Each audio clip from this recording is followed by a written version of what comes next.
2053, dans un monde arabe dystopique, le dictateur Aleph II règne par la terreur sur la population d'Alefia. Mais une bande de hackers sabote le système et fait tomber le tyran. Premier film d'animation de science-fiction en langue arabe, cet animé écrit par le Libanais Rabi Swedan et réalisé par Georges Aboum Haya totalise déjà plus de 8 millions de vues depuis sa sortie fin mars sur YouTube. يا شعب أليفيا العظيم يا أشرف أمة بين الناس أخاطبكم باسم المؤسس القائد بلغة الأب لأولاده أخاطبكم اليوم بلغة يا شعب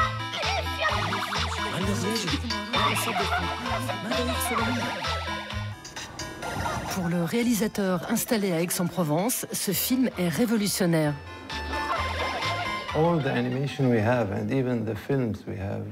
Tous les dessins animés et les films qui se déroulent dans le monde arabe ne parlent que du passé. Un passé glorieux. Comme si avant, on avait vécu un conte de fées. Aucun film ni série ne parle du présent. Alors le futur? Né en 76, Georges Aboum Haya grandit dans une famille chrétienne de Beyrouth avec ses 3 frères et sœurs. Leur père vit de l'héritage familial et leur mère, peintre amatrice, les encourage à dessiner. Alors que la guerre civile fait rage, la famille arpente le pays dans sa grosse Buick américaine, déménageant au gré des combats. La guerre du Liban dure 15 ans, faisant 250 000 morts. Pour se distraire, alors que les écoles sont souvent fermées, le petit Georges fait ses gammes en dessinant des tanks ou les combattants des différentes factions et se gave de comics de super-héros américains dans leur version arabe.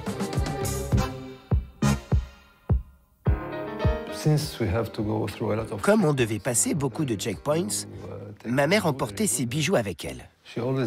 Elle avait un mini Beretta, grand comme ça. Elle mettait ses bijoux là et le soutien-gorge par-dessus, puis le Beretta à l'intérieur. Je ne sais pas comment ça rentrait. À l'époque, ils ne contrôlaient pas les femmes aux checkpoints. Après la guerre, Georges entre dans une école d'art à Beyrouth. Son frère, parti vivre à Londres, lui organise sa première exposition à l'International Art Gallery. Mais Georges, qui vient d'avoir 18 ans, reste coincé au Liban par son service militaire. En 97, lorsque leur père meurt ruiné, Georges abandonne l'étoile. Pour gagner sa vie, il devient illustrateur. Livres pour enfants, bandes dessinées, publicités, dessins de presse, il change de style comme de stylo. À la fin des années 90, il cofonde la revue Zéro, inspirée du Mad Magazine. Éditée en 3 langues, celle-ci met la clé sous la porte après son numéro 5 en 2001, suite au 9/11. Georges remballe alors ses pastiches de super-héros américains. Si Batman existait vraiment et qu'il était ce mec très riche, il ferait de la politique. Et ça serait une brute. Il pourrait pas être ce gars super gentil. C'est comme ça quand les gens ont le pouvoir. En 2011, obsédé par la figure de Batman, Georges publie Ville avoisinant la Terre, le trip d'un quinquagénaire dans un Beyrouth contrôlé par un justicier masqué.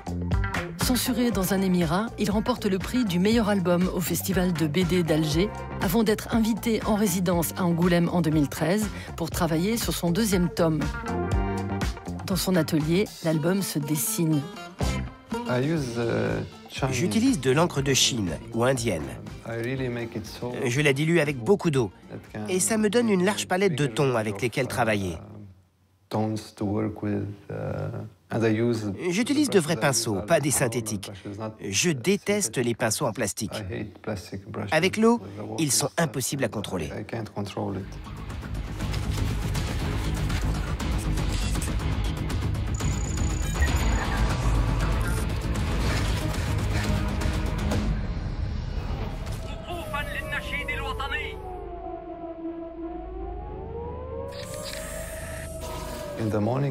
Le matin, quand tu vas à l'école, tu vois des gens pendus pour l'exemple. Quoi que tu fasses, si tu es un hors-la-loi, tu finiras comme ces types. Ça fait partie du lavage de cerveau et ça existe aussi dans la vraie vie. La prison serait tout en verre. Tu verrais les détenus à l'intérieur, les tortures, tu verrais tout. J'espère que ça ne va pas inspirer un dictateur.